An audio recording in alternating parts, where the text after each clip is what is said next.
Desa Sukamulya, sebuah desa kecil di lereng pegunungan Jawa Barat, mendadak ramai diperbincangkan di media sosial. Bukan karena bencana atau kriminalitas, tapi karena seorang pria bertubuh besar, bertato penuh di tangan dan leher, berdiri gagah di atas jalan Cor Baru sambil berkata lantang, "Uang rakyat itu aman, karena aku pakai uangku sendiri buat bangun jalan ini." Dia adalah Hoho Alkaf, kepala desa Sukamulya yang viral.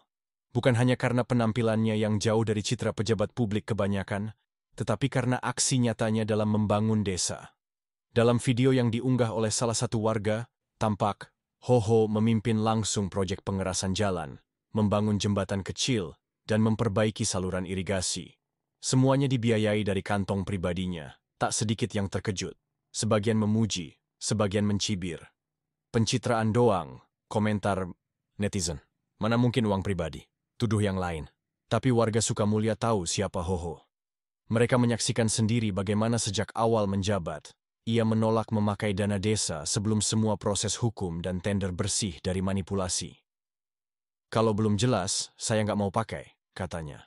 Sebelum menjadi kepala desa, Hoho Alkaf dikenal sebagai kontraktor swasta yang menangani berbagai proyek infrastruktur di Jawa Barat.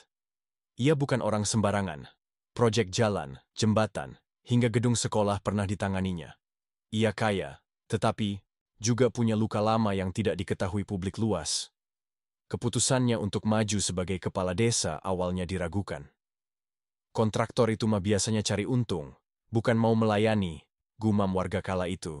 Tapi Hoho tak gentar, ia turun langsung ke lapangan, bukan hanya saat kampanye, tapi bahkan sebelum resmi mencalonkan diri.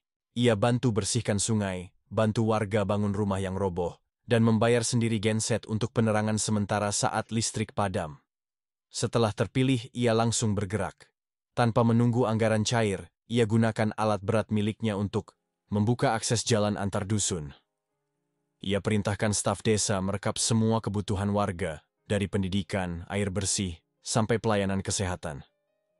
Ia ingin membuktikan, jabatan bukan untuk duduk di kantor, tapi untuk melayani dari akar. 1 tahun berlalu, perubahan di Sukamulya sangat terasa.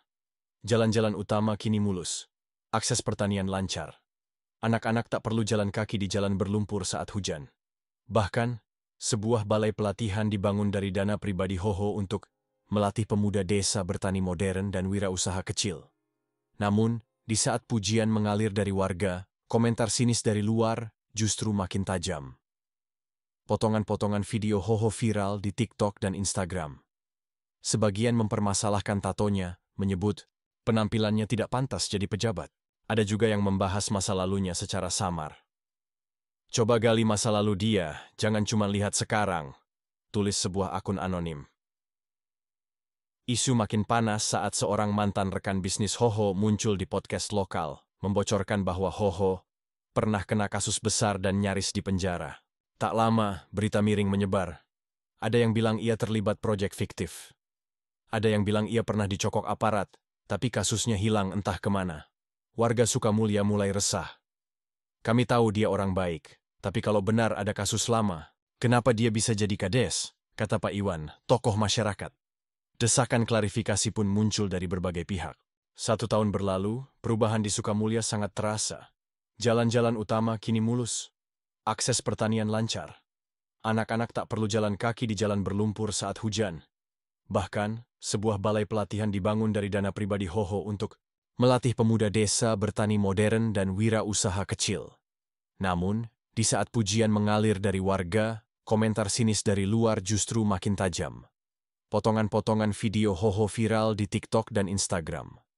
Sebagian mempermasalahkan tatonya, menyebut penampilannya tidak pantas jadi pejabat. Ada juga yang membahas masa lalunya secara samar. "Coba gali masa lalu dia, jangan cuma lihat sekarang," tulis sebuah akun anonim.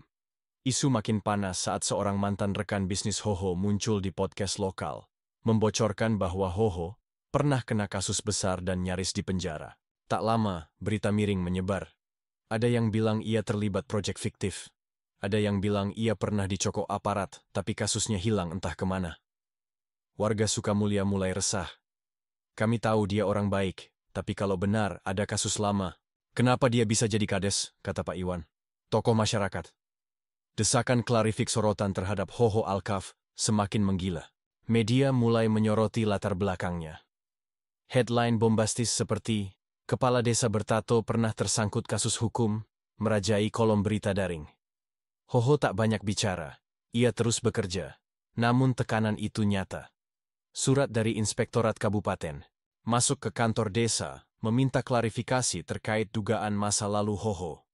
Beberapa LSM turut bersuara, menuntut transparansi dan menyelidiki asal-usul dana pribadi yang digunakannya. Di sisi lain, warga desa mulai terbelah. Ada yang tetap membela, tapi sebagian mulai bertanya-tanya. Di sebuah forum desa, seorang pemuda dengan tajam bertanya, "Pak Kades, benar nggak kalau dulu Bapak pernah jadi terdakwa proyek siluman? Kok nggak pernah dijelasin dari awal?" Hoho diam. Matanya tajam. Ia angkat mikrofon. Dan dengan suara berat ia berkata, "Kalau kalian mau tahu kebenaran, dengar langsung dari saya. Tapi bersiaplah, karena kebenaran kadang menyakitkan." Wajah-wajah warga menegang. Semua menunggu jawaban yang selama ini ditutupi. Tapi hari itu, Hoho hanya berkata, "Besok saya kumpulkan kalian semua di balai desa. Saya akan cerita semuanya, tanpa sensor." ASI pun muncul dari berbagai pihak. Balai Desa Sukamulya penuh sesak. Dari anak-anak hingga kakek nenek datang. Kamera media sudah siaga. Di tengah panggung sederhana, Hoho berdiri. Ia tak mengenakan seragam dinas. Hanya kemeja putih dan lengan digulung, memperlihatkan tato bergambar, harimau dan ayat-ayat Arab. "Nama saya Hoho Al-Kaf. Saya pernah jadi kontraktor. Dan ya, saya pernah kena kasus hukum." Suara bergema. Hening mendadak menyelimuti ruangan. 5 tahun lalu, saya dituduh menggelapkan dana proyek jembatan di daerah Tasik. Saya tak korupsi, tapi saya lengah. Saya percaya orang yang salah. Saya ditahan, disidang, dan akhirnya bebas karena tidak terbukti bersalah. Ia berhenti sejenak, nafasnya berat. Sejak saat itu, saya muak dengan dunia proyek yang kotor. Saya tinggalkan semua. Lalu saya pulang ke desa ini. Tempat saya lahir, tempat ibu saya dimakamkan. Dan saya berjanji, kalau saya diberi kesempatan, saya akan buktikan bahwa orang bisa berubah. Air mata mulai mengalir dari beberapa warga. Tidak karena sedih, tapi karena mereka melihat kejujuran yang jarang sekali dimiliki seorang pejabat. Tato, di tubuh saya ini bukan simbol kekerasan.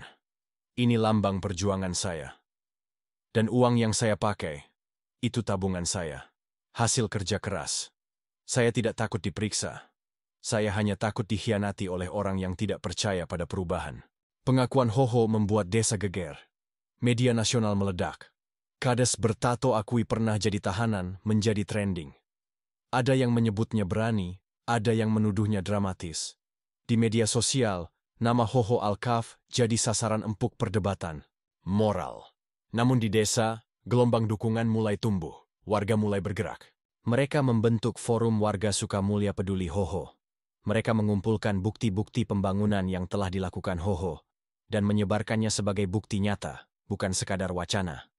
Ketua RT Dusun Cibuntu berkata lantang di hadapan media, "Kalau semua kepala desa seperti Pak Hoho, kami nggak perlu lagi antri minta dana aspirasi." Dia bekerja, bukan hanya bicara. Tapi tekanan terus datang. Salah satu pejabat kabupaten datang dan menyarankan Hoho mundur sementara. "Ini demi stabilitas," katanya. Tapi Hoho menolak. "Saya tidak korupsi. Saya tidak mencuri. Dan saya tidak akan mundur hanya karena masa lalu saya tak sempurna." Puncak tekanan terjadi saat kantor desa didatangi sekelompok orang tak dikenal yang mengancam stafnya. Mereka menyebut diri sebagai pemantau integritas. Hoho marah. Ia berdiri di depan gerbang kantor desa, menghadang mereka sendirian. "Kalau mau ganggu desa ini, kalian harus lewat saya dulu." Warga berdatangan. Mereka berdiri di belakang Hoho, satu persatu, tanpa kata-kata. Tapi pesan mereka jelas. "Kami bersamamu, Pak Kades." 3 bulan setelah pengakuan itu, suasana mulai tenang. Pemeriksaan oleh inspektorat menunjukkan tidak ada penyalahgunaan dana desa. Dana pribadi Hoho dinyatakan sah secara hukum. Proyek-proyek berjalan dengan baik. Bahkan pemerintah provinsi mulai melirik model kepemimpinan Hoho sebagai inspirasi bagi desa-desa lain. Sebuah dokumenter dibuat tentangnya. Tato dan Jalan Desa, kisah Hoho Al-Kaf. Dalam video itu, Hoho berkata, pelan, "Saya tak mau orang takut pada masa lalunya. Saya ingin mereka belajar dari masa lalu, lalu bangkit. Kini, anak-anak muda desa melihat Hoho bukan hanya sebagai kepala desa, tapi sebagai simbol harapan. Ia mimpikan program beasiswa, mendirikan perpustakaan, dan terus memimpin dengan tangan terbuka dan hati besar. Ia tetap bertato, ia tetap tegas, tapi kini, ia tak lagi dinilai dari kulit luarnya, melainkan dari keberanian dan ketulusannya. Hoho, Alkaf telah membuktikan, masa lalu boleh kelam, tapi masa depan bisa terang, kalau kita bersungguh-sungguh memperjuangkannya.